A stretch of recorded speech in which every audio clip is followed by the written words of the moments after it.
Hey everybody. Oh my God, welcome back to My Sweater Drunk I'm Not God. I know, it's been a week. If I sound disgusting, which, usually my voice is pretty, I don't know, it probably sounds just like this, but if I sound sick, that's because I was. It wasn't with COVID, thankfully. I think it's just a regular, normal BC, as in before COVID type of cold. So I'm dealing with it though, but that doesn't keep me from doing this. So I hope you had a very, very happy Thanksgiving. I had a great Thanksgiving. I got a chance to see my family and, yeah. And then like the following day I talked to my mom on the phone for 14 hours. So that was cool. I hope you all got a lot of stuff done like I did. I was able to go through my storage unit and throw away some stuff and reorganize. I scared myself this morning because I went in my underwear drawer and I saw that all my panties were folded. And then I was like, who did this? And it was me. I follow a lot of effective spaces / home edit / all things organization type of accounts. And on Black Friday, I decided that I was going to fold everything that I could fold. It's how I get through grief. I guess that's just me. So, but yeah, I feel like, my Thanksgiving was very, very productive, and I'm happy I had that extra day to kind of poke around in my brain while I'm researching, this dirt bag that I'm going to tell you about. But before I get started, I'm going to tell you what I'm drinking, because even though I'm sick, I am still going to drink. I am drinking very simple, actually. I'm going to be honest. I wasn't really in a mood to do or look for anything fancy. So I kind of just felt like I wanted to share like my kind of like fall favorite. Now, everybody knows that I love a cranberry vodka, and this one is kind of a version of it. And it's not even, it is a cranberry vodka, but it really is cranberry vodka. And then I added Reed's cranberry and ginger ale, I'm sorry. And I love it. And I love it. I just do. So this cocktail I'm drinking right now is basically cranberry ginger ale from Reed's, the people that make the ginger beer and, all that stuff. And then cranberry juice, because I really love the sourness of cranberry juice. So I love adding it to anything. So cranberry juice. And then just regular old Tito's vodka. Just keeping it simple with ice, nothing spectacular. Sometimes, believe it or not, a cranberry vodka with like a dash of lavender syrup. Boo. Yes. It just makes your insides feel classy. So now you don't know who we're doing today, who we're talking about today. And I didn't know who this man was until about a week ago. A coworker of mine, actually, one of the producers of my show, the show that I work on, dropped this little pervert right into my lap. And I spent the better half of a weekend reading books on this dookie, this fucking turd. This dude is awful. It was very, very interesting how I came across the story. So I'll give you a little bit of a snippet on how I fell into this. So today we're going to talk about the Fox Hollow Farm murders. And this is actually going to be a part 1 and a part 2. And here's why. As I was diving into this monster, there turned out to be a paranormal component. So this episode is kind of a hybrid, it is the first part is going to be the murders, and then the second part is going to be the ghosts, because there are ghosts. There will be ghosts. So yeah, I just love how I'm accidentally falling into these and how these episodes are so organic, because I did have an idea of who I was going to do before I selected this dude. But then when my producer told me about this guy, I just fell into that Twilight Zone. You know how I do.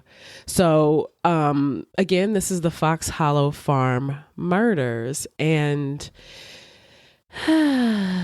you know, this guy reminds me a lot of a even more terrible version of H.H. Holmes. He is a lot, and I know I say that every time because this is a podcast that is specifically supposed to be about people and things that they just do too much. And this is one of those people, so I'm sorry if I keep saying that, but he was a lot. And he didn't keep me up at, certain nights, but then once I got into the paranormal shit, I was like, ooh, okay, all right, only gonna research this in the daytime. It's like shit's getting spooky. So all right, so sip. All right, so today we're going to talk about Herb Baumeister. Have you ever heard of him?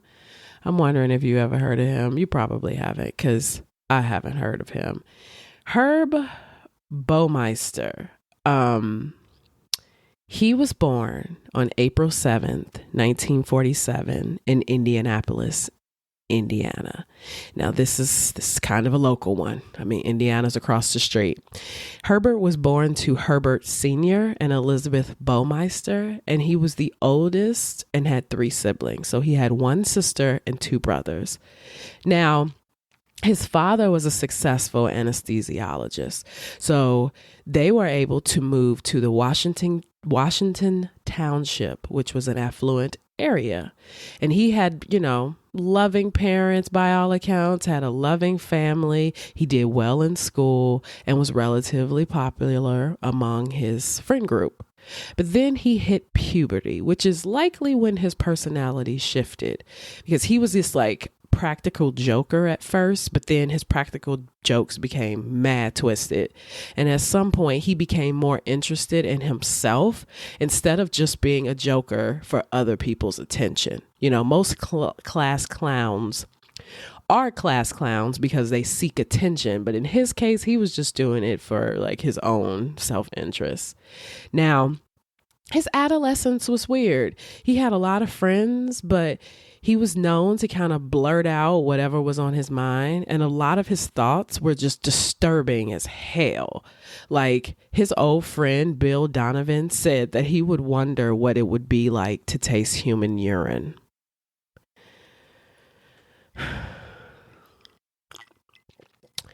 Now, at first I was like, okay, got it. Then he went on to say, he just wanted to know whether it tastes better cold or fresh. And then I was like, what am I about to find out about this person? This was the first fucking story that I found out from this friend, Bill Donovan. That was one of the first characteristics of this guy that they always mention every time they mention Herb Baumeister. And I just think that it's insane. I just want to know what it tastes like, whether or not it's, better cold or fresh. It's a fucking, coffee, it's just, gross. So then he even would chase his friends around, acting like he want to drink. It's can I get a little drink of your pee-pee? And so for a long time, his jokes to some people were actually funny. And they, people did say that he was actually funny. It's just that he'd become weird. Now, he was only doing all of this weird shit to boys because he knew the girls would find him disgusting. So they were never going to find it funny. But he even had the bad habit of peeing on people's shoes. I hate to laugh at this because nothing about it is funny. If it were happening to me, it's only funny because it didn't happen to me. But if homie walked up to me in the hallway and whipped out his penis and commits to pissing on my shoes, I think I would go to jail that day for sure. There's no doubt about it, because the shock alone of somebody just violating me like that. And it makes sense why he didn't do this to women, because I think he would have gotten in trouble way earlier on if he did this to girls. But he would also do weird, even more disgusting shit. One time he brought a dead crow filled with maggots to the school and put it on his teacher's desk. Now, the students didn't say anything. They like, this is a weird joke. He has this like odd, morbid fascination, and, it's cool. It's fine. It was just a joke. But the problem is like this odd, morbid fascination situation started to overpower his schoolwork. And so his grades started to slip. There was even an instance where he like urinated on the teacher's desk. And then finally, the teacher called the parents and was like, what the fuck is up with your son? Because even though nobody was talking, it was obvious it was him, because it's like, who else would do this? So the school didn't originally kick him out, but his parents decided to figure out a way to keep him out of the system. I guess they didn't want him like in any of the behavioral programs or anything like that. So they were like, we want him to be on a straight and narrow, but it's obvious that there's something wrong with him. So he negotiated somehow to keep him out of the system while he figured out a way to help him, because he was like, it was obvious to him that his son was sick. Now, I respect this father, because he's disconnected, because that's the generation, but his adamance on him getting psychological help is pretty strong pretty early. Like, I know that back then that they were putting women away super crazy. Like, they were like, oh, she needs a sedative and she must be hysterical. And then they just throw them in some insane asylum and throw away the fucking key. But in this case, to do this to your son, you know what I mean? Like, okay, no. You need some help. Because what he realized was that he was irresponsible and he was impulsive. And so he was becoming a pariah. And so he started to spend a lot of his time alone. People started to become distant. I mean, in a lot of ways, his father even became distant. His mother was kind of his only friend at that point. And he tried really to be normal, but Herb couldn't fit in. I mean, he was into dead things, which at that time was probably very, very weird. And it was likely already he was aware of his homosexuality. Now, Herb would continue to be a prankster and a class clown, and he didn't have boundaries. I mean, he didn't really know if people were even getting a joke, but he kind of didn't care if they were getting a joke, because a lot of people didn't. He was just like literally reading the room and being like, yeah, they all look, I think all of this will make them uncomfortable. Like, that's just how he thought about things. Now, he also, though, couldn't shake the feeling of wanting to be popular. But unfortunately, that final year, he spent the final year alone. Now, he attended Indiana University. He was treated like trash there. I mean, he dropped out of the school and then, eventually would return, but never graduated. Like, his father was really trying to get him to return just out of embarrassment. Like, I just need you to finish because you're disappointing the shit out of me. And so his first job was at the Indianapolis Star, which was a paper that hired him on as a copy boy, which was a favor from, his father cashed in a favor. So he was obsessed. Herb was obsessed with this idea of success, and he wanted to be accepted by his peers. And one of the executives at the paper said that he was sensitive and he would try to impress the higher ups, but he didn't really fit in because he was irritating. Like, he would still be super inappropriate. The advertising execs were kind of the same, admin, historically, they're known for being vulgar. So he flew under the radar with them, and they would just justify his behavior by saying shit like, oh, well, that's just Herb. It's like he made uncomfortable jokes and would literally sit at work and stare at people. And he once offered a coworker a ride to a football game in hopes of becoming a part of the group, because this was like his effort to fit in. And this motherfucker showed up in a hearse. He even had on a chauffeur's cap. And apparently he had purchased this hearse at a local mortuary. So I was like, Jesus Christ. So he wasn't getting the positive reinforcement that he craved. I mean, he became so introverted because his ass kissing was not working. So he eventually quit.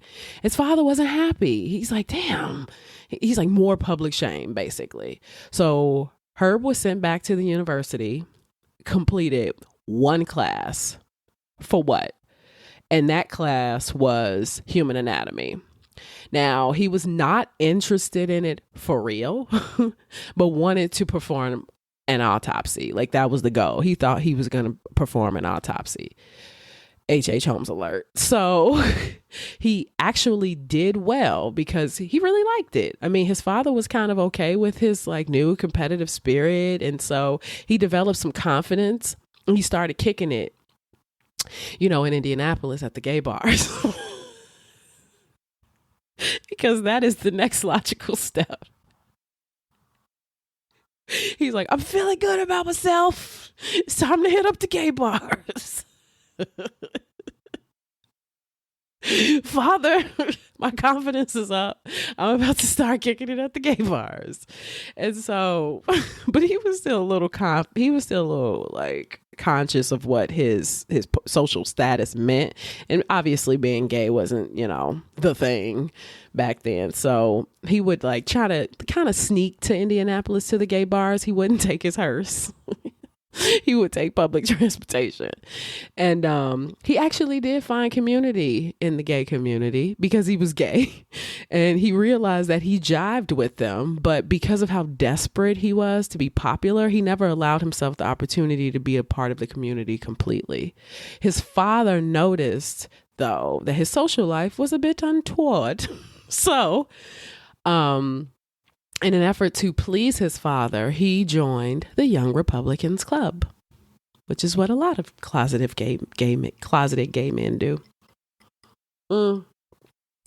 And people weren't offended by him or in this club or anything he did. They thought that he was like the shit, apparently. And he started to actually gain some respect, which I'm like, wow.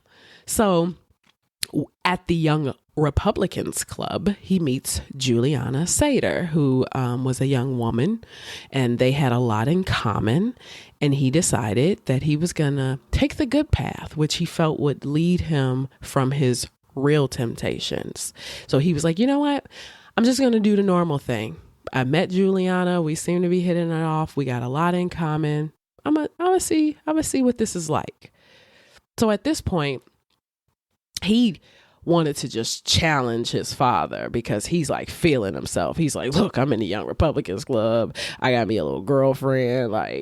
But what he knew is he wasn't into academia. So his father reached out to his contacts again to find him another job.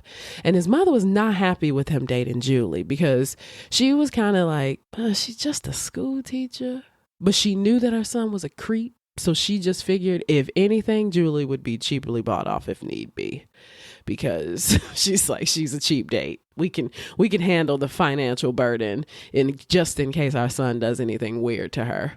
So his interviews, his job interviews were not that successful, though. I mean, he lacked empathy and people could tell, and he couldn't present himself as a normal person. His relationship with Julie was the only stable thing that he had, and his siblings weren't even fucking with him. So his life and his relationships aren't even normal. Now, about 1971, he marries Julie Sater, and they get married at the United Methodist Church. All of their family and friends were there, and the pressure to be perfect was kind of a problem, but not really to Herb, because he was the type of personality that what he was lacking in confidence, he would like when he was lacking in confidence, he would be like calm. And when he felt sure of himself, he would act out. And so after the wedding, he was acting normal. So the job hunt wasn't looking so bad, but these people are just fickle. So like Julie and Herb, they buy a house, they're playing the cute couple, but now sex has to happen. And Herb is absolutely not interested. He was so sexually awkward with her that he didn't even want to be naked in front of her. And he would change clothes in the bathroom. He didn't even want to see her naked. That's how cold and like completely unattracted he was. Now his father came to visit once, and his father was just like, you know what? I'm about to have you committed. he fucking had him committed. And they found that he was actually schizophrenic with multiple personalities. They determined this even without him sharing any of his true thoughts. Like, they were able to determine this just off the rip. They were like, wait a minute. So for Herb, this diagnosis absolved him of all responsibility.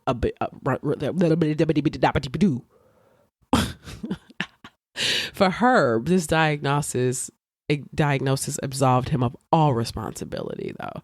And anything he did after this was never his fault. And so by saying, oh, look, I'm schizophrenic, I mean, it's because I'm schizophrenic, he thought he could just kind of like get away with this shit. So his father had him discharged. Now, there's no record of any other treatment after this.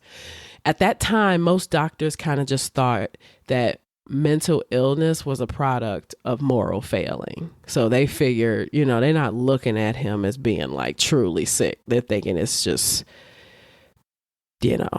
some other shit. Now, once at home, he was back to himself. He was able to function sexually.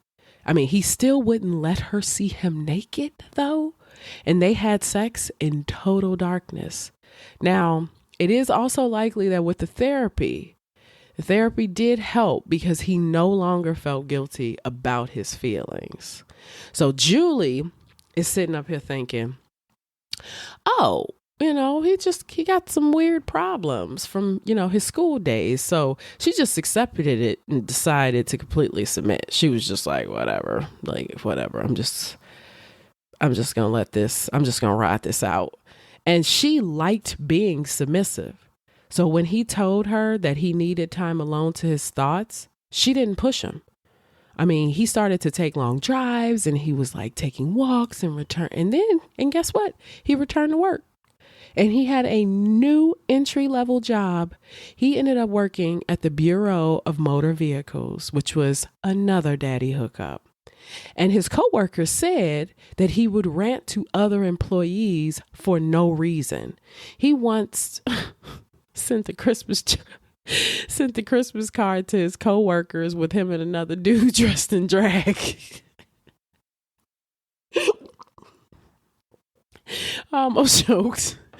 Oh God. Now that kind of did set back his promotion pursuits. I mean, regardless though, they still thought that he was smart and they still thought that he had a lot of ambition. H.H. Holmes alert.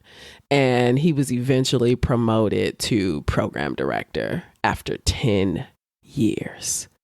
Now, he started to act out even worse. He had a bizarre sense of humor. Like, he didn't know how to be a manager and would just be flat out disrespectful to coworkers. Like, he would loudly berate them. But even when they would complain, I mean, they really didn't have a valid complaint because he was actually good at his job and upper management thought that was more important. And his superiors thought that he was management material. They never felt they had grounds to get rid of him. Now, one time he peed on his boss's desk. And he didn't get fired until he peed on a letter to the governor of Indiana. Now, the psycho equation, he's like Jordan Belfort and Michael from The Office meets Dahmer minus the cannibalism plus necrophilia. That's the equation. At this point, he got back to kicking it in the gay bars. He was like, you could kind of almost link these moments of just like all out erratic behavior to him needing to go back to the gay bars. Like, he thought that being there would offer this release, the release that he felt like he needed. But the thing is gay sex didn't even give him the satisfaction that he needed. And that was frustrating for him. And what I mean by that is like, He wasn't into sensuality. So one instance, he hooked up with a guy and he learned that he wasn't into sensual sex. The guy started to kiss him and he was like, "Oh my God, I feel like I'm being attacked." He was repulsed by this interaction and he felt like the boy was ruining the experience. He didn't like the moaning. He didn't like the talking. He just wasn't into it. And it really started to make him feel nauseous. So he thought the talking was insufferable and he didn't need the boy to express satisfaction because he didn't really care that the boy was satisfied. So he was kind of like, yeah, you can kind of stop all that. So in an effort to kind of quiet him, he puts his hands around his throat. And this is when he realized that he was into asphyxiation. Finally, this is what Herb really wants.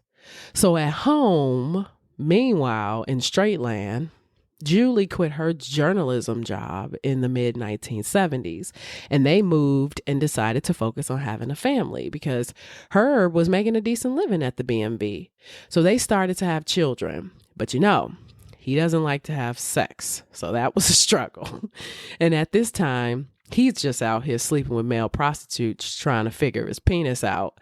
But finally, they had 3 children. They had 1979 Marie, 1981 Eric, 1984 Emily. Now, Julie would go on to say that they only had sex 6 times in the 25 years that they were married. The whole Julie thing is pretty interesting too, because there is just a part of her that was like, I'm just going to ignore it. She definitely knew that he was probably gay. I mean, obviously I would never say that she knew that he was killing people or anything, but she definitely had to know that he was gay. You are married to a man for 25 years and you only have sex 6 times and you think that that's normal?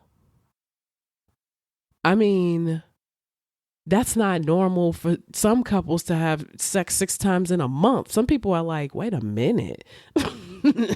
You know what I mean? Like, so it's quite interesting that, you just ignore it. You'll see as we go along, there's a lot of details that she just blatantly ignores. And I know what it's like to do that, to see warning signs, to be like, nah, nah, that can't be it. That can't be it. But, in a lot of ways, he definitely showed her who he really, really was. Because think about it too. He never wanted to be seen naked. He never wanted to see her naked. He was not attracted to her sexually. And I don't think it was just because of her and her physical appearance, because we know that men love, tight, warm holes. So, people marry all types of people with all types of bodies. And, I know that was like his cover up, that relationship, but he's so not attracted to you that he doesn't even want to be naked around you. Like, that's rare. That's like weird. So this kind of disrupted his life. People said that he was a loving father, that he was very generous. He would always spend time with his kids. He spent a lot of time at home with his kids, which could be why there was a period after they ended up getting a bigger house, why he was out of the bars. He wasn't in the bars too much. Now, he did have an outlet, and this was when he started doing shit at work. Like I said before, he pissed on his boss's desk. Now, this happened multiple times, and this happened multiple times for months. People started to hate him at work, but I think they were all scared to confront him because he was so gross. They didn't know what he was capable of. So Herb's boss, he kind of accepted it for a while, which I was like, you let somebody pee on your desk multiple times for months and you just accepted it? But it wasn't until he pissed on that letter. That's when it was like, now I've had it. It's like, these people are crazy. So they decided that, okay, you know what? You really have to fucking go. And if he left without making too much noise, then they wouldn't tell anybody about it, which of course, that's the route that Herb's going to take, because he does understand that socially, he's trying to maintain a certain image.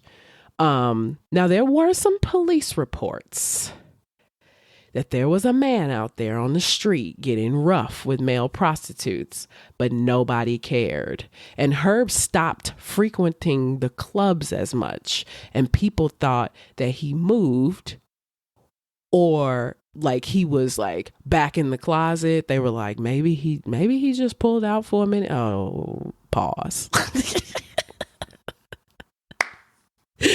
Oh, I'm stupid. So Herb was fired from the DMV. We know this. And so Julie, she now has to get back into the workforce. And so she was doing like some part-time teaching, but she didn't make enough. And so Herb took on like these traveling salesman's jobs. So Julie was like, she was like, she was trying to encourage him, like, you should do something different because you're doing a lot of traveling. So using what seems to be the last of any of his father's favors, he ended up working at a thrift shop for 3 years.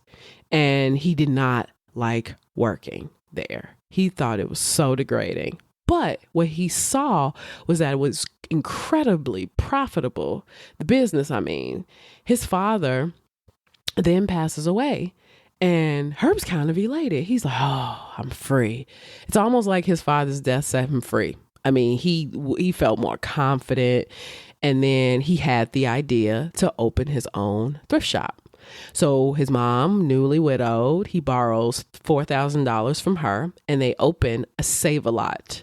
And a Save-A-Lot was a thrift store that was started in 1981 in conjunction with the Children's Bureau of Indianapolis. Now, they were a charitable organization, so they were Save-A-Lot was getting a lot of their free product from the charitable donations that they were receiving, and Save-A-Lot would sell it. So it became incredibly lucrative. Now, they would then pay a portion to the charity, which at the time was more than what the charity was just getting in donations. So basically, the Children's Bureau washed those free clothes that they were getting, and they basically sold them, and then resold them to other people as hand-me-downs.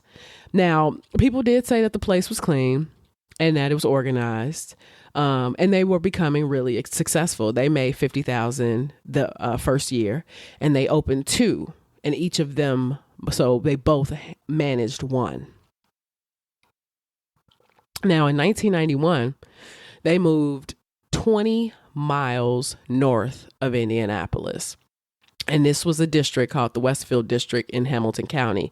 They got a Tudor-style mansion called Fox Hollow Farms. It was an 18-acre estate, had an indoor swimming pool, 9 bathrooms, and 4 bedrooms. It was 10,000 square feet. It even had a fucking riding stable. Now, Julie was finally happy. She was like, I got the lifestyle I wanted. She ain't really got the man she wanted for real. But she didn't really care. Like, she was like, I'm not fucking him.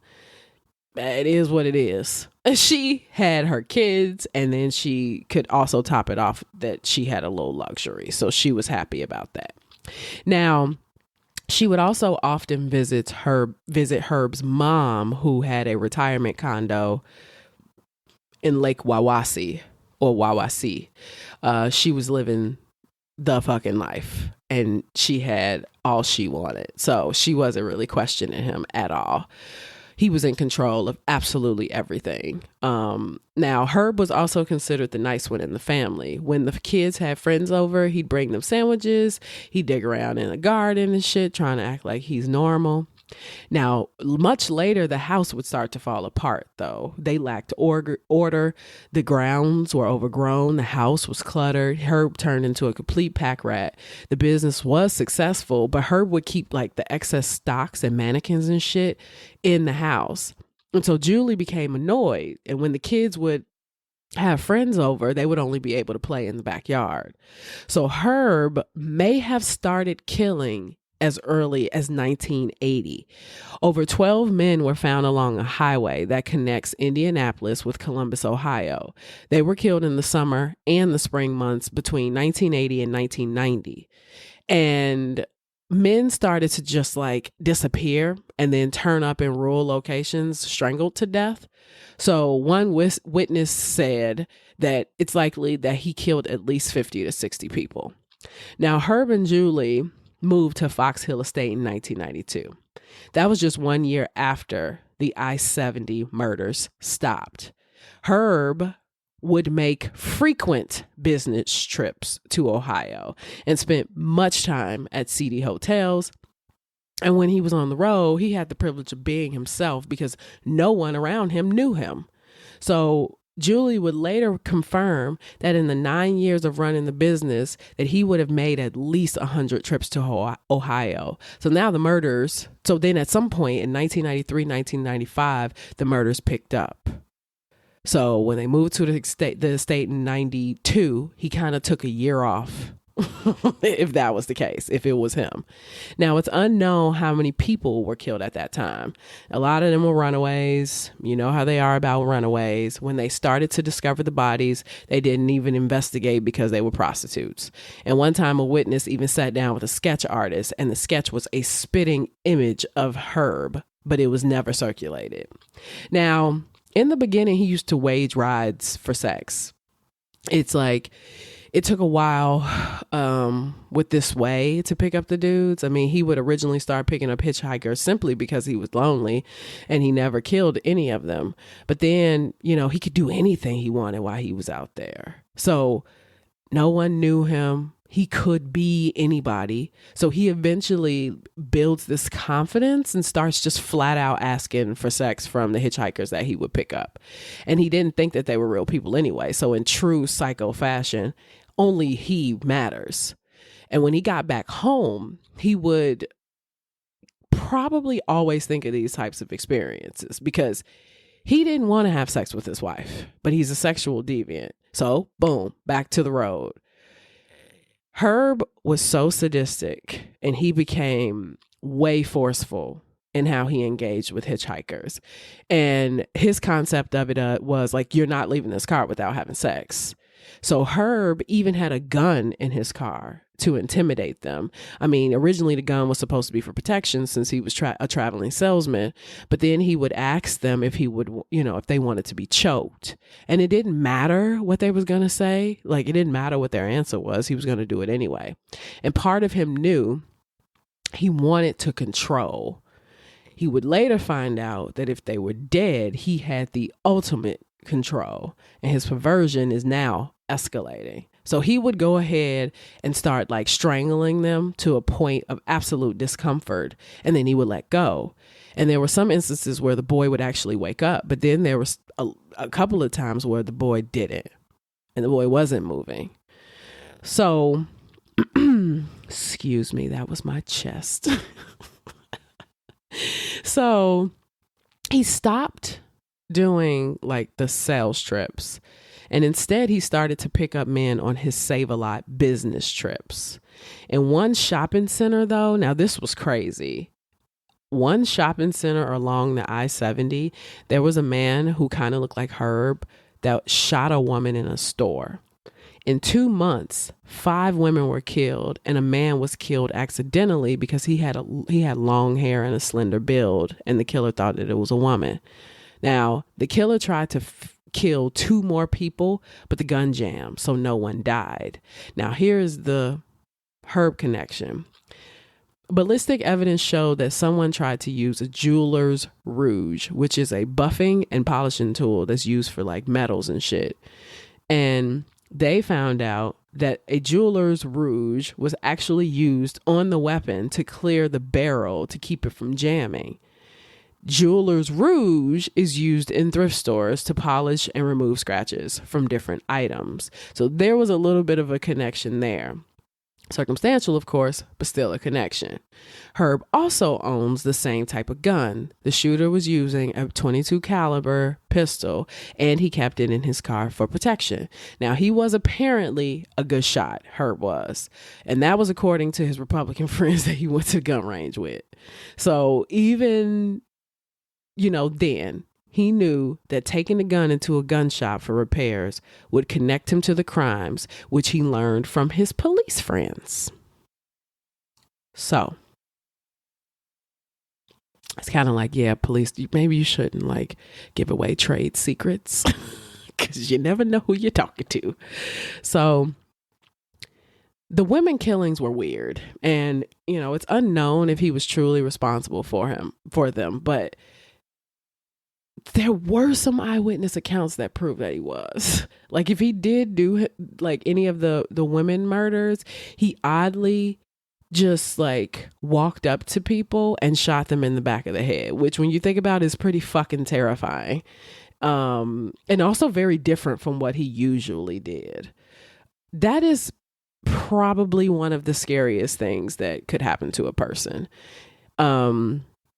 Where you are walking down the street, because there's a social contract that we all sign, and there are some who hold it dear, and then there are some who break it, and they there's a trust that we all have. When we're walking down Michigan Avenue, we're situationally aware, but we're not thinking that the person behind us is going to kill us. I mean, if we lived like that, we would be absolutely, everybody would be insane. So just imagine the just terror that comes with somebody just walking behind random people just out of nowhere and shooting them in the back of the head. That's just too much. That's fucking, that's scary to me. So anyway, now the book that I read, which probably should have told you I read a couple books. I'm gonna put them in the show notes because I don't remember all the names, but the book that I read stated that he had, quote, a fragmented personality. So he fragmented his personality into acceptable and unacceptable personas that he would try to adopt at the appropriate time. So he had personalities that went with all of these different behaviors. And things got so bad in Herb's brain that he would want to kill himself at some point. There was another side of him, of his mind, that was possibly so appalled by the sexual violence that he was, doing, and killing women without detachment was more kind of like the opposing force. So, there's that one side of him that's disgusted by what he's doing to these men. And then there's that, it's kind of like a mental tug of war.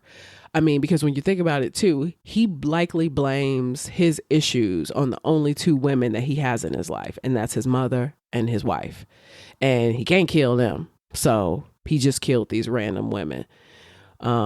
Like revenge for him, like not being able to exist when they're around. That's that's kind of the way the author kind of broke it down, is like if he did the woman killings, then it kind of fits into his psychology because of his relationship with his wife and his mother. Those murders are just very detached, and they're so different. It's like, who knows, who knows, but there were a few witnesses that claim it was him, but you never know after high profile cases whether or not those eyewitness testimonies are true. Because, people see all types of shit, and then depending on how much time has passed since the event occurred and when they were asked, people's memories are just not really that reliable. So now Indianapolis had a bit of a gay scene. Indianapolis was the big city environment opposed to the other parts of Indiana that could be more conservative. And while Indianapolis was still considered conservative, there was no gay community activism that protects gay people like other cities were starting to do at that time. Herb had developed in this time a bit of a cocaine problem. And since he was making so much money, he used it in abundance, and his priorities became skewed, and the drugs was giving him confidence. So, it was like he was less focused on his family and his business and more focused on where he was more confident, which was in these, gay, aggressively violent sexual situations. He started to kind of just banish Julie and the kids from the city in the summer months. Because really he just wanted to start killing people at home. And while they were out of the way, boys were disappearing left and right, but the police didn't care. Now in the bars, he went by the name of Brian Smart. That was his pseudonym. He kept to himself at this point because he'd been out of the game for a minute, and he was trying to stay away from people that used to see him when he frequented the bars before. Also, think of the time, AIDS was really starting to take over the scene, and he was starting to kind of feel like the gay man stock was getting a bit low. It's like, then there was the fact that like a lot of the scene that he was used to, like the drag and S&M scene that was a part of so big and so out there and a part of the gay culture in Indianapolis at that time, that it was like drag and S&M was starting to become more a part of the fringe. So it was becoming more like an underground scene. Now he did like, cause he knew how to pick up men. He knew what worked, and he preyed on people based on if he knew he could physically overcome them or not.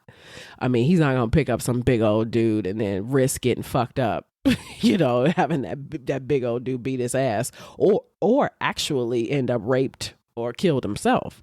So he knew to pick up men that were not a part of society, that were not well known. And he figured out this methodology pretty easily. Like he would space them out. He would pick up one every other week, and then he wouldn't pick them up from the same place twice. Like he was really becoming an expert.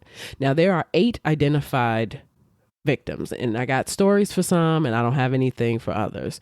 John Lee Bayer, he was age 20. Richard Douglas Hamilton, age 20. He was the earliest. Stephen S. Hale, age 26. Alan Wayne Broussard, he was age 28. He took Alan to Fox Hill Farms and he attacked him, and Brian strangled him and took him to the swimming pool where he would record his acts, because that was another thing too. He had a video camera set up, and he liked having sex with them as they were dying. So that became a big thing for him, not being alive.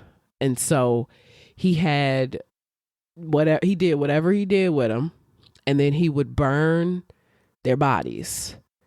And this is Alan Broussard is kind of around like that practice time for him, where he was like figuring out what worked, what didn't work. And he started to think of ways to perfect his craft. Then there was Jeffrey Jones, who was age 31. He goes home with Brian to Fox Hill Farm. Brian shares his cocaine with him. They're in the pool, and Brian then drowns Jeff. He takes off his clothes to wash them so he could sell them in the store, because apparently that's what he did with a lot of their clothes. He would take their clothes, he would wash them, and then he would sell them in his store. And he had his body to do whatever he wanted. That was his whole thing too. Part of his psychology was to get them to stop talking so he would just have full control over their bodies. He took him to the woods behind his house and he burned his body there. Then there was Manuel Resendez. He was 31. There was Roger Allen Goodlet. Now he was age 33. Roger Allen Goodlet is kind of what the victim that really fucked up Herb. And you probably heard me say Brian a couple times. Remember, Brian is his alias. That's who he's in the gay clubs with, as he's pretending to be Brian Smart. So with Roger Allen Goodlet, he met Brian and thought Brian was hilarious. They would have good times. He thought he was funny. And Roger had arrived at Fox Hill Farms and told him that it wasn't his house, but that he was house sitting for someone else. They go to the pool. While at the pool, he introduced him to the idea of asphyxiation. Now, Herb grabs the pool hose, wraps it around his neck, pulls it tight, and there's no resistance. So it's likely that Herb thought that Goodlet wanted to die. But I think Goodlet just trusted him and he didn't resist, because it seemed like they had built up a little bit of a bond. So I think there's a possibility that when he introduced the asphyxiation part to him, he just trusted that he wasn't going to kill him, which, I mean, anybody who gauge in, that like aggressive sex or S&M or anything like that, there is a trust that you have with that other person that they're not going to cross the line. So, but Goodlet, he seemed to have liked Herb. And that's my opinion of it. In the book, the author kind of implies that, Herb wanted to die. And also, it's important to remember this. Herb, as I'm reading you these accounts from these people that passed away, these accounts are kind of pieced together from the science and the evidence that they've been able to accumulate after it was all over. These are not actually full accounts. Obviously, if the person didn't survive, they can't tell the story. So, they kind of tried to piece together what happened to these victims. So this is what I'm reading. I don't want you all to think that this is just like, oh, this is exactly what happened. It may be, it may not be, but this is what they think happened to in these particular instances with these particular victims. Okay. All right. Sip. So Goodlet wanted to die. At least that's what the book thinks. But Goodlet liked Herb, and Herb killed Goodlet and had sex with his lifeless body. So, it's kind of sad to think of Goodlet liking Herb, because it's like, and then this happened. This is why people don't trust people.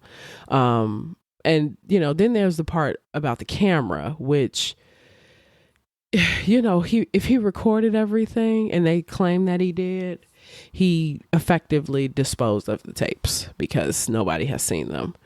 And as well as the bodies, he had learned how to dispose of bodies in anatomy and pathology classes and like stuff like that. So this idea of burning them, he's putting a lot of effort into disposing of these bodies. It takes an immense amount of heat to burn a body, and he put their fragments in the river. So this is also that part where people are like, damn, I can't believe that he got away with this for so long that people just ignored it.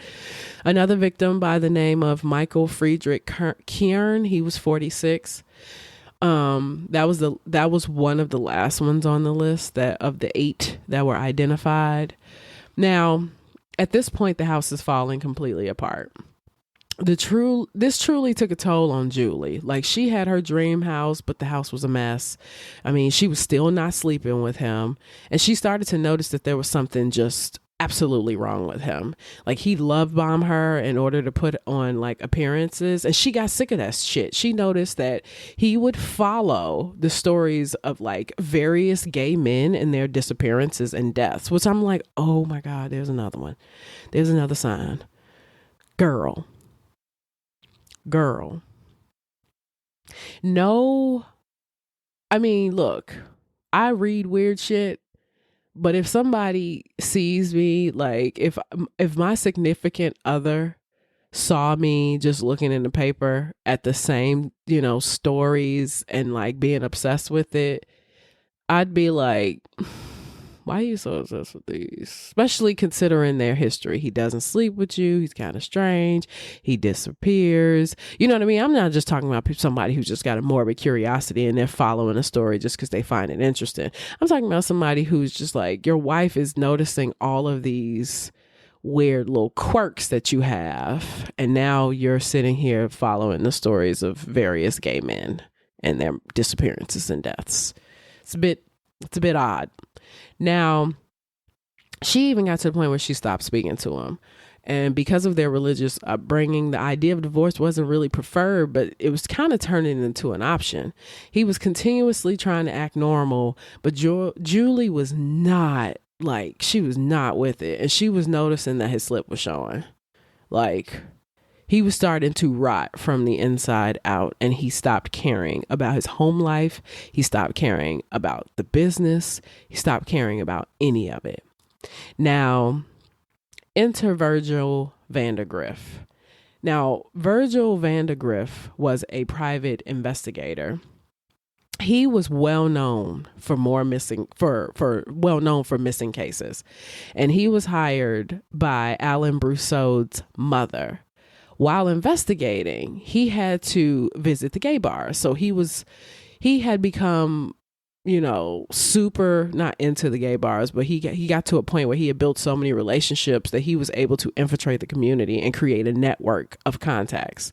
And he immediately became an ally to the community for the work that he was doing, because so many gay men from that area had been showing up missing and nobody cared. So he had spotted an article about the missing guy by the name of Jeff Jones, and he thought that he looked a lot like Alan. And so his gut was telling him that something wasn't right. So then the mother of Roger Goodlet came to him. His mother was worried because, Roger was in the gay scene and Roger was too trusting. And the police were unimpressed with Virgil's evidence, because Virgil immediately thought, okay, seems like to me we got a serial killer. And they were kind of like, eh. So he ends up getting in contact with a woman by the name of Mary Wilson. Mary Wilson, she was the one that was like investigating a lot of missing cases.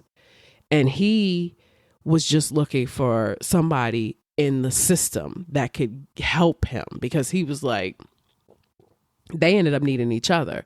She wasn't getting a lot of help from the department, and he wasn't getting he didn't have a lot of resources like she did. And so he ended up working with her, and he worked with her pro bono. He didn't charge her. So Virgil and Mary started to canvass the scene and were able to confirm from a witness that he saw Goodlet getting into a light blue car with Ohio plates. Now, based on that evidence, Mary figured he was the I-70 strangler, because she had been looking into all of those missing cases. Well, she didn't have a lot of evidence that he was. Like, she was like, damn, I kind of have, how we watch these shows and it's always like the gut feeling. It's like, it's that gut feeling that they, that they just knew that this person was that person, but they didn't have the evidence. So, excuse me, I feel like, okay, I was just making sure that I wasn't going to cough. So now she's with the police department, but she's with a police department that doesn't really care about any of this.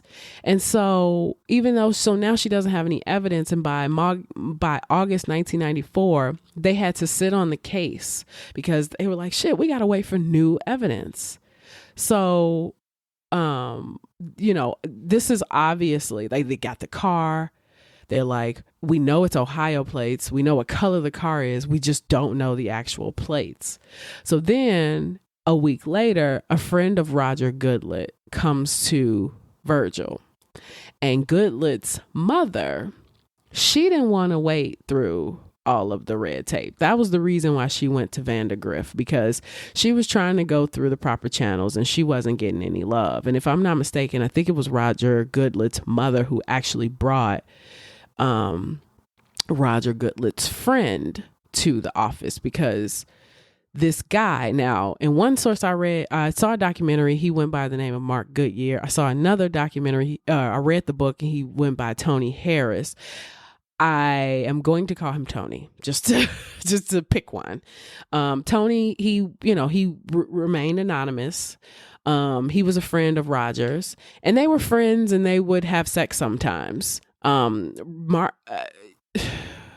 Goodlet, the victim, Roger Goodlet, his mother, she even had a relationship with, not like sexually, but she knew the friend. So they had known each other for a long time. They would just occasionally have sex. Now, they were used to the office of Virgil was like totally used to people popping in and out and giving information all the time. But Tony actually met who he thought was the killer, which was Brian Smart. Now, this is their really like first clue. Tony told Virgil of an encounter he had with a man at a gay bar. He said that the man was always alone and was very like uncomfortable. Like he was never quite comfortable. So Tony said that he saw him looking at the Goodlit missing poster. And he had this weird suspicious feeling that he had something to do with the death of Roger. So excuse me, he's also a very amazing friend. Like his spidey senses are on point. And so Tony knew that like there was something off about this man. He's like, he's just off. So he kind of injects himself into this by acting like he's into Brian. And he gets to his home. They get to that point where Brian wants to take him home. Now they're like having small talk while they're in the car. Brian tells him that he's from Ohio and that he's in town taking care of someone's house, which we know it's his house. And they go to the estate. There were mannequins all over the place. He said that the owner didn't want to be alone. That was the reason. Oh. You know, it's mad Dahmery. It's mad Dahmery to have, you know, this like these mannequins. That's just weird. Maybe it's just me, but it's mad weird. So, I mean, of course it's weird. I mean, to him, it's also not that weird because we know that he was running out of like places to keep the mannequins for his stores. But it's like, why you got so many? You only got 2 stores. It's like, Jesus Christ. So Tony also suspected that at some point Herb had done a bit of coke. He said he had left. He was like, you know, let me go freshen up. And then when he came back, he was kind of like wired. So the whole plan was that they were to go for a swim. And he mentions that, oh, you know, I learned a trick. And he talks to him about like the buzz that it gives him. It's like the biggest orgasm you've ever had. And Herb asks Tony to put the hose around his neck while he masturbates. So Tony's kind of disgusted about this because he like, I mean, I'm a freak, but I ain't that type of freak. And Tony puts Herb's hands around his neck to pretend to be into it. So Herb puts a hose around Tony's neck. And he was trying to see if he was actually into sexual asphyxiation. Well, he fell unconscious and fell into the water and said that he got an intense feeling from the experience. That's what Herb said after he had his experience, because he did it first to Herb and then Herb did it to him. So then he, Herb falls unconscious into the water and says that he got this intense, experience and had this great feeling, and then basically told Tony that he should try it. So Tony went ahead and he did it. Again, Tony's a bomb ass friend, because I'm like, damn, you actually putting yourself in your friend's shoes right now by doing this. So Tony did it. And while doing it, Tony started to panic because he was like, oh my God, I think he is going to kill me. And he said, this is what Herb said. What got him off was the eyes bulging and the lips swelling to the point of cracking. So Tony said he would go to the police. He was like, I'm going to the motherfucking police. And Herb was like, yeah, no one's going to believe you. He's like, nobody's going to believe you. And it's that typical thing, right? Where like, if it's supposed to be a person who is like an upstanding citizen in society versus like, here you got this gay guy who's in this, rich Republican's house, that privilege always comes out. It's like, yeah, who's going to believe you? Nobody's going to believe you. You're just like this gay, flamboyant, bar hopping, you know what I mean? And they are on the fringe. So who's going to believe them? So Tony, he kind of chastises Herb for almost killing him. He's like, you fucking almost killed me. And so Tony asks him, he was like, oh, is this how you killed Roger? Which I'm like, damn, Tony.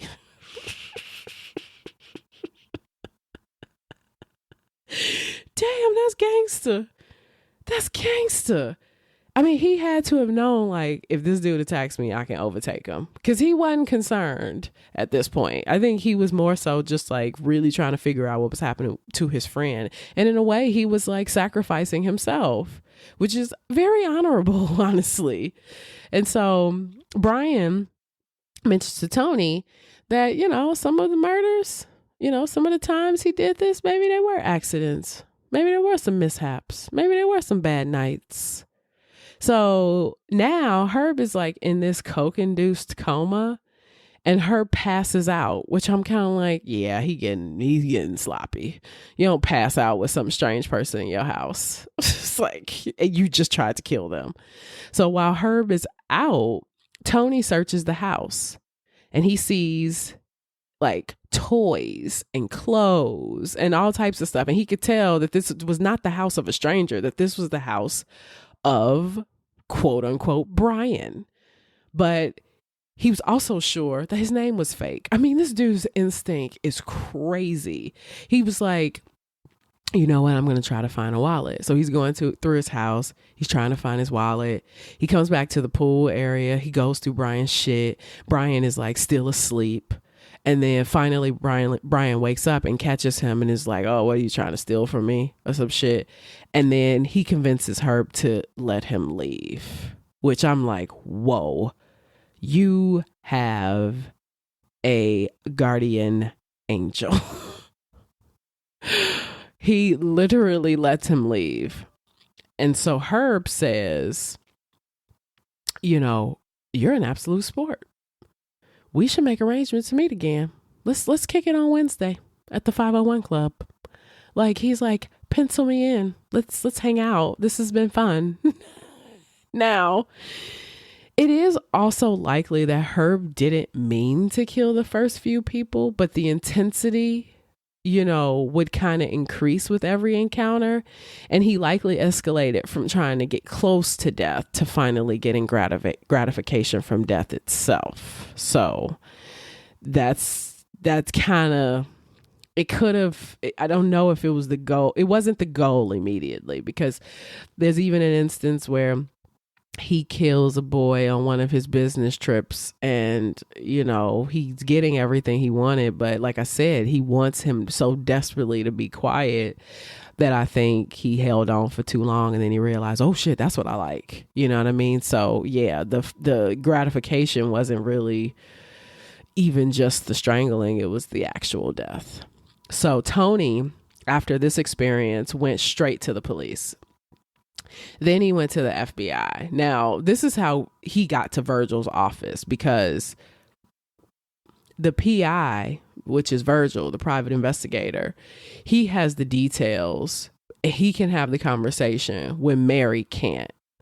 So, you know, he's talking to Tony, but Tony doesn't know exactly where the house was. So then the private investigator, who's kind of has a more reputable what's the word I'm looking for? God, what word am I looking for? Reputation. Jesus Christ. Oh God.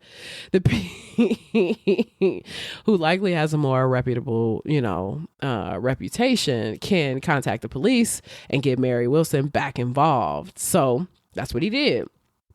And they could tell what county, because they were like, you know, the Tony dude said that there was a sign in the yard that had farms in the name. And so Mary takes Tony back to, you know, just around to find the house, because, you know, they figured that if it was Rich, it could only really be Westfield or Carmel County and Hamilton County. And so they couldn't find the house. So Vandegrift, now he knew that the houses over there looked like every other house. So he set up a rendezvous with Herb, and Mary and Virgil posted their men outside of the gay clubs, but Herb never showed up.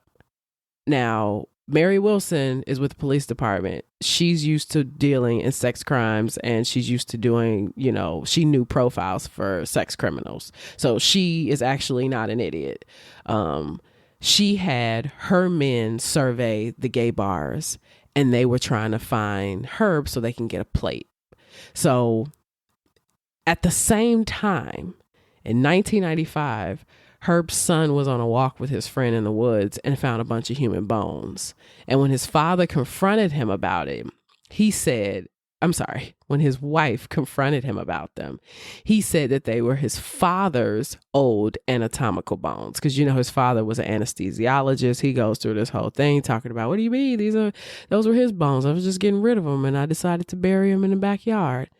And she didn't question him any further. Now, she believes his excuse and she doesn't contact the authorities. Now, when the police were cut off from the case, Virgil took the lead and spent his own money and time to find out who was killing these men. And sometimes they would use alternative methods like psychics and hypnotists, and they were determined to find Brian Smart. Tony and Connie, her name's Connie Pierce. She was actually a woman who was working with Virgil. She would become really close with Tony, and she introduced him to a psychic named Wanda, who shed light on the whole House of Mannequins experience.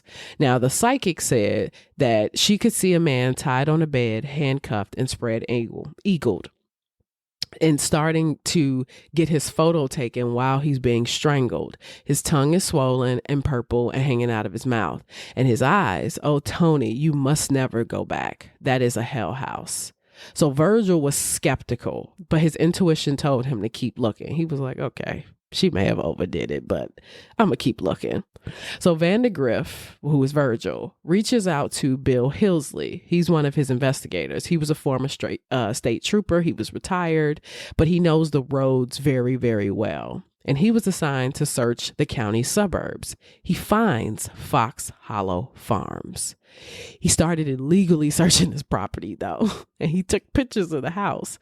Now, it fits Tony's description.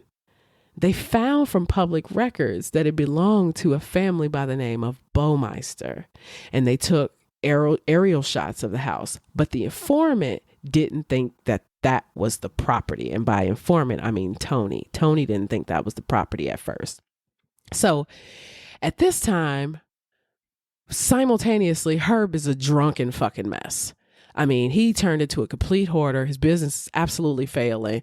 He's become completely paranoid. He's blaming his staff for stealing shit. The charity is talking about withdrawing their license, and Herb is like on the verge of losing the stores because the charity owns the stock. So he would start to show up to work drunk, and he would harass the coworkers, and then he would yell at them for being incompetent, and then he would want to be treated like a king. And then he would leave for long periods of times. He really demanded an unfair amount of attention all the time. He would fire people randomly. You could tell that he knew that his time was coming to an end. So Save a Lie would have to close. His only success was that he was a killer. Now that night, he headed into town to hook up with someone, and he needed to, I just personally think he needed somebody to kill. So Brian finally went back to the bar. I'm saying Brian, he's Herb, but Brian. And Tony spotted him. Tony then had a friend follow him outside and write down his plate. Tony is a different type of friend. He's a joy. He is a national fucking treasure.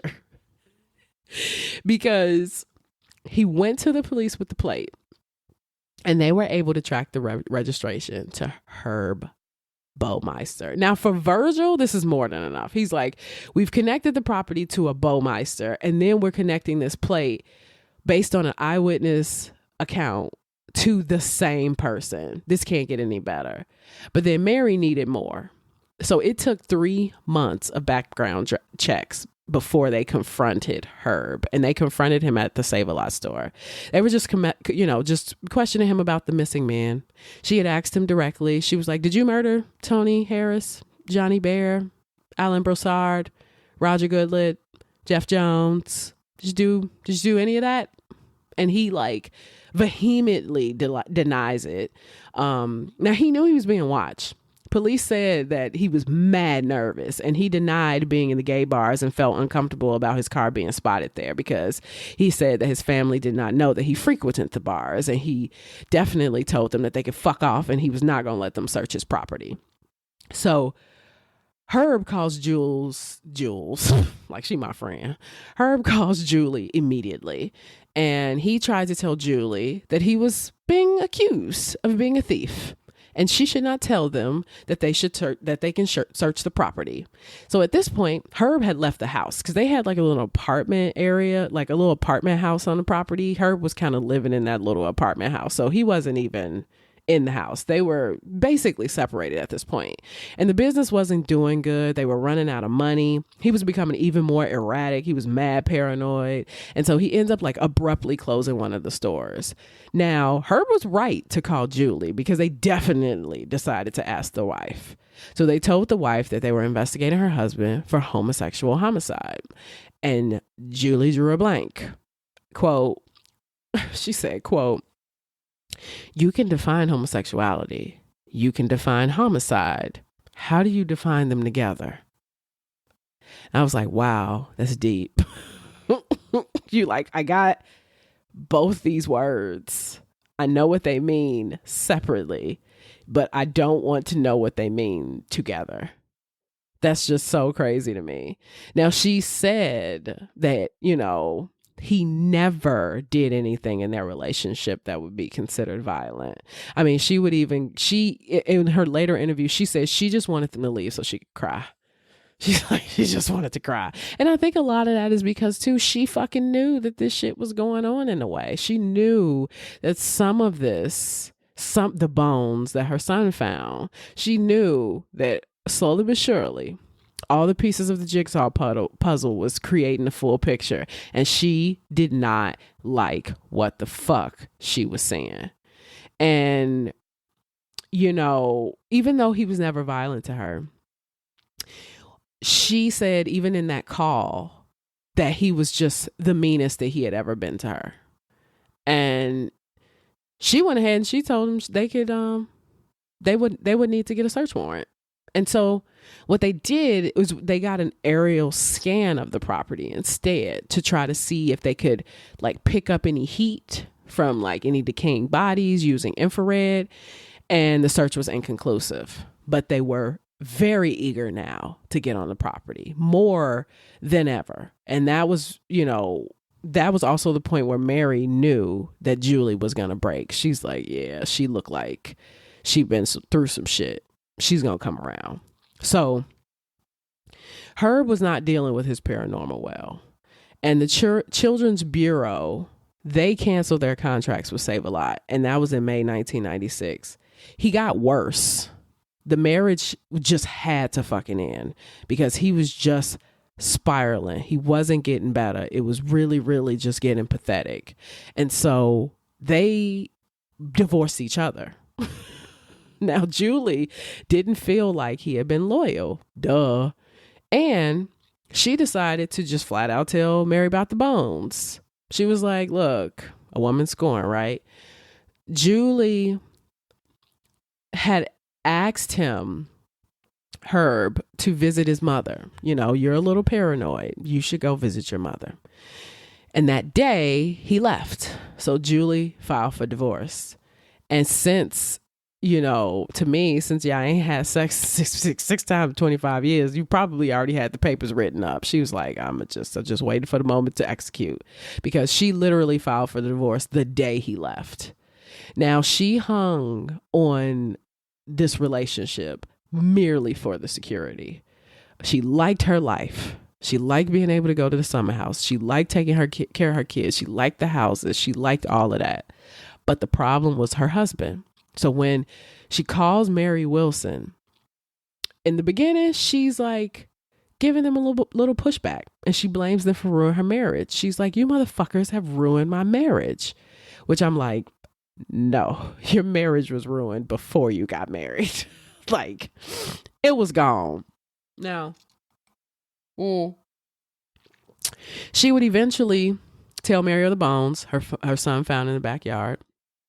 And she would eventually give them permission to search the property. Now, the fucked up part is that originally the police didn't want to help because they were rich. You know, police walk that fine line of white superiority and poor blue collar behavior, where they can have like certain attitudes about like rich people and wanting to help rich people because of their situations, because of how much they get paid, because of their relationships with the union, because of the politics, you know what I mean? It just spirals. But they also claim that there wasn't a lot of work. There wasn't a lot of work to work with. They're like, there isn't a lot here. But so since Hamilton County wouldn't cooperate, it would take 6 months to get in her backyard. And that is also probably because this was a gay crime. I think too, when you got gay men, gay prostitutes, a man killing gay men, they just gonna look at it the wrong way. And when they finally got permission from Julie, they found all sorts of shit. They said they found bones. Some were burned, and they were everywhere. The intact bones were by the stream, and the forensic pathologists discovered, quote, they're human, they're recent, and they've been burned. Now, they were able to identify 4 of the missing men: Roger Goodlett, Stephen Hale, Manuel Resendez, and Richard Hamilton. When they found even more bones, they were so many that the investigators said, quote, it was like there was an explosion at a people factory. Which I'm like, God damn, if that's not a description, I don't know what is.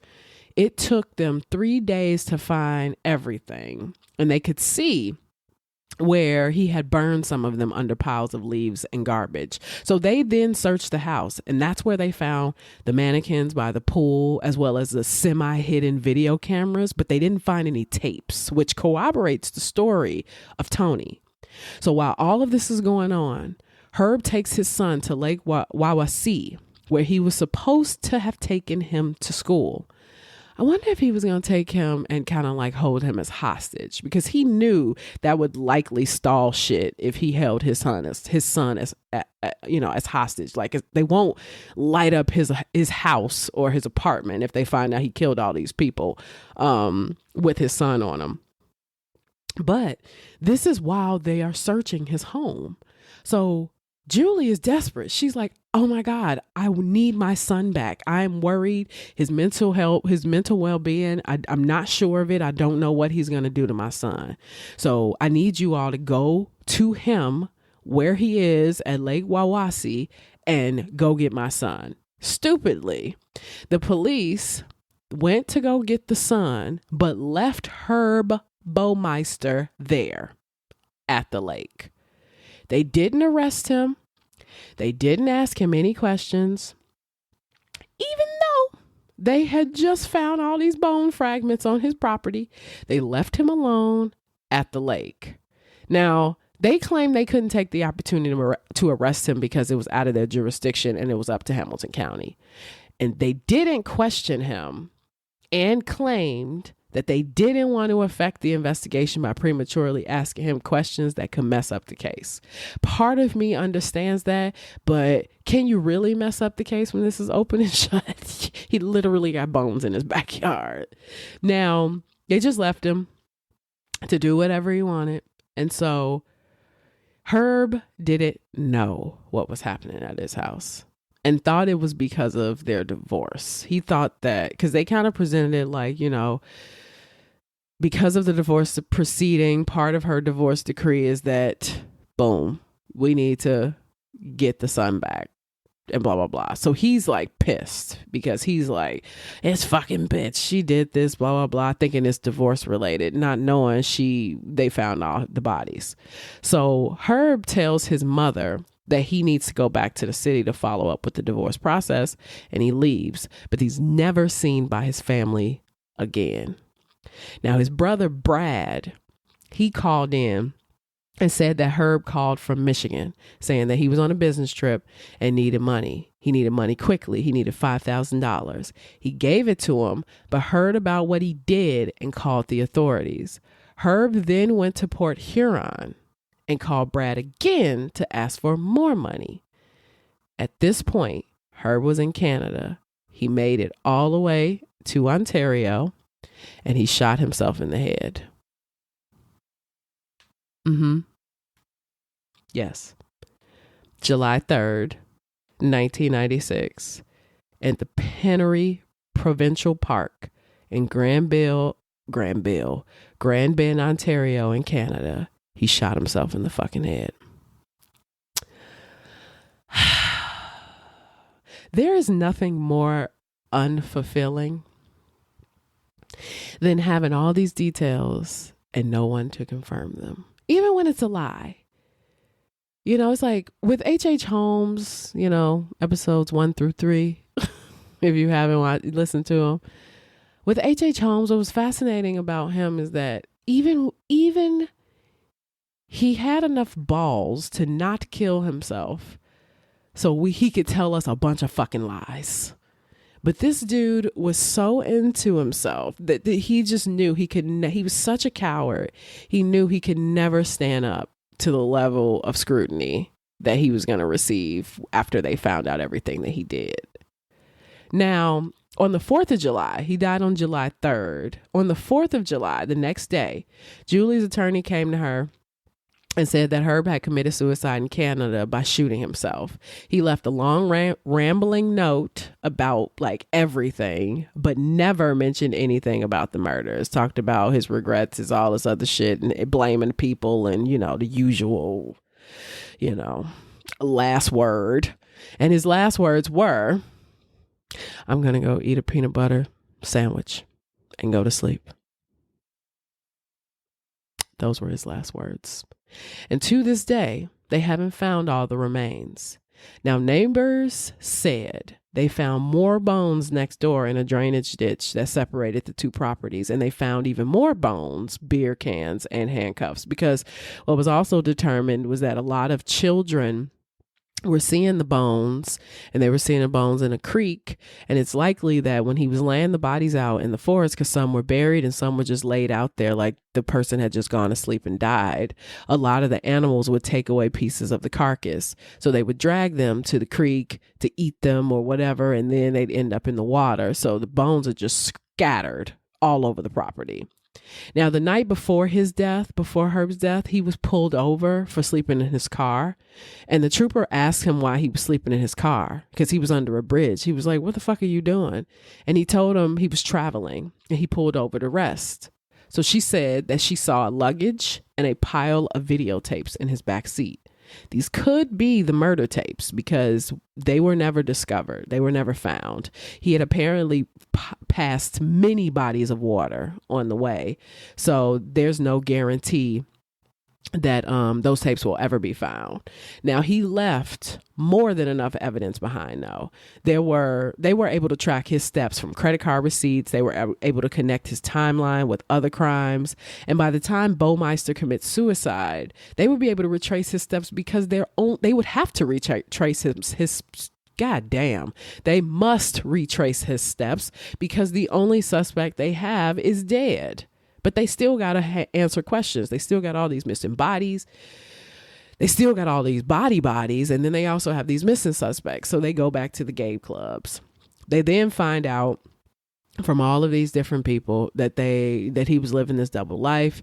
You know, he would leave home. He would not come back from 1 to 2 days. He was just cruising. Now, the conservative side of Indiana just kept calling him a businessman, ignoring the fact that he was an absolute pervert. And instead, they spun the media to show that some of the men he had engaged in prostitution. So, of course, it's easy to diminish the victim. It's just bullshit. They do it to women all the time. So the gay community wasn't okay with this, and they were not happy that they were being like making it seem like these men were asking for it. You know, that whole like high risk lifestyle type of shit. Now, the families were upset with Julie. They were upset because she had not reported the bones sooner. Julie said that she had gone back to find the bones, but they were already gone. And it's likely because she confronted Herb and Herb disposed of them. So she just said after that, she forgot about them.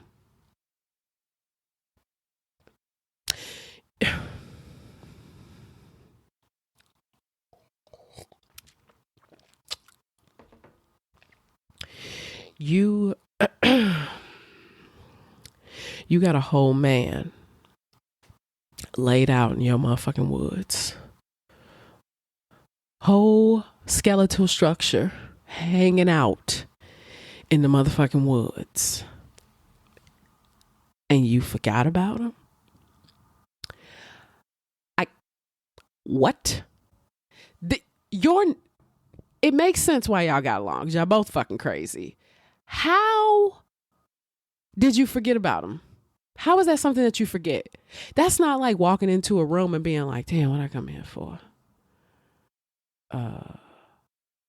Oh yeah, I was looking for my cell phone. That's not what that is. Okay. You don't ever forget about your child finding bones in your backyard, a whole human skeletal structure in your backyard. This is why not everybody needs to have kids. I swear. So I feel like when people find out they're pregnant, the government should do a psych evaluation. And if they find out that you are nuts, you should not be allowed to procreate. That sounds terrible. I'm sorry, but come on. Like, some people just shouldn't have no motherfucking kids. Because this is just like, wow, you have a whole son that had this experience. And you're just like, I don't know, just forgot about it. Like, it's insane to me. So by 1995 in November, Herb's death, or 1996 in November, after Herb's death, any man that died is not only Herb's fault, but also Julie's. I'm sorry, November 1995, because that was when the boy found the bones. Sorry, correction. Anybody after the boy finding the bones is kind of Julie's fault too. And there were two in particular. There was Michael Kieran and there was Jerry Williams Comer. And they went missing after Julie discovered the bones. Now, it is possible that Julie didn't know about anything, like, you know what I mean? Like, it's sure. But I also understand mob women do it all the time. Bitches that date drug dealers sometimes do it. People who know that their husbands engage in criminal activity tend to not ask questions because they know plausible deniability. I don't know. So when I'm asked, I can't answer.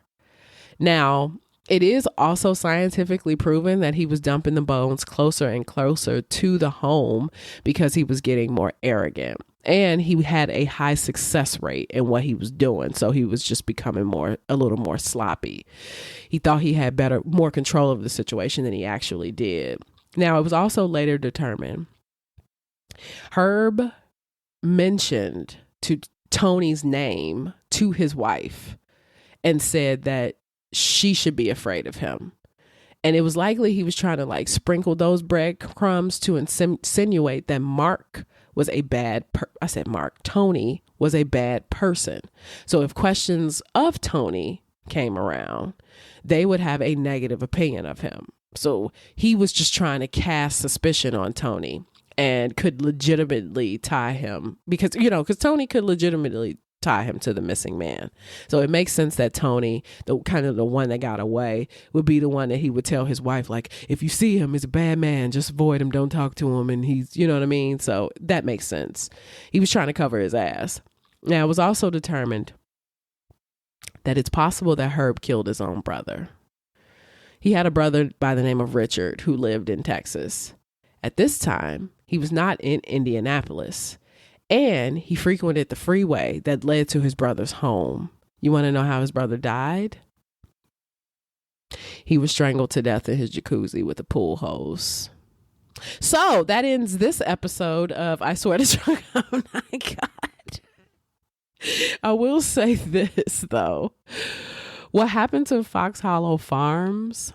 A family would later move into the home and have a ridiculous amount of paranormal experiences. And they would find more and more bones on the property. Some were parts of the victims that were discovered, and others were likely parts of new bodies. But we gonna talk about that in episode 2. So, oh my God, did you have a good time? Was this wonderful? I really hope this all makes sense when I listen to it. But this is I swear to drunk, I'm not God. And you just listened to the Fox Hollow Farm murders. Herb Baumeister is insane. And how I heard about this story is because one of the producers on my show actually knew Eric, Herb Baumeister's son. And he did not know him well, but he was able to share this with me. And I researched it to death. But he had told me that he had actually camped out before in Herb Baumeister's backyard. So as I was reading, it was also very alarming to hear that one of the reasons why children were never allowed in the house was because of all the mannequins and all the pack rat shit. But like, it kind of definitely made it real when I'm like fucking reading the book, and the book is like, oh yeah, and even when the children would have friends over, they were only allowed in the backyard. I was like, that's interesting that they're only allowed in the backyard when that's where the bones are. Did he want to get caught? Because I mean, he did, but it's just kind of weird. So I hope you come back next time. I'm going to be talking about the Fox Hollow Farm hauntings in part 2. So this is a little bit of a hybrid episode, and I hope you really, really enjoyed it. I'm Britt. I just realized that I never really tell you all my name, but whatever. None of us are perfect. Yeah, so I hope you come back, and I hope you kind of enjoyed this. It was weird. And see you on part 2, y'all. We're going to talk about some spooky shit. All right. Bye.